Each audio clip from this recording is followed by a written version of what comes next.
அண்ணாமலையாருக்கு அரோகரா. திருச்சிற்றம்பலம்.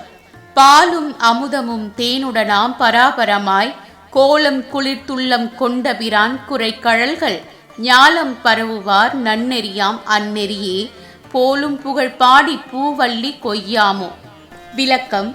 பாலும் அமுதமும் தேனுடன் கலந்தாற் போல இனிதாக விளங்குவதும் உருவமும் அருவமும் அற்றதும் ஆகிய பரம்பொருள் தன் அழகிய கோலத்தை மறைத்து என் உள்ளத்தில் மனமகிழ்வுடன் வந்து புகுந்து கொண்டது அவன் திருவடிகளில் அணிந்திருக்கும் ஒளிக்கும் கழல்களிலிருந்தே. உலகத்தின் தோற்றம் ஒடுக்கம் ஆகிய பொருட்செயல்கள் நடைபெறுகின்றன. இந்த உண்மையை உணர்ந்த அருளாளர்கள் வாழ்ந்து காட்டும் நெறியே நன்னெறி.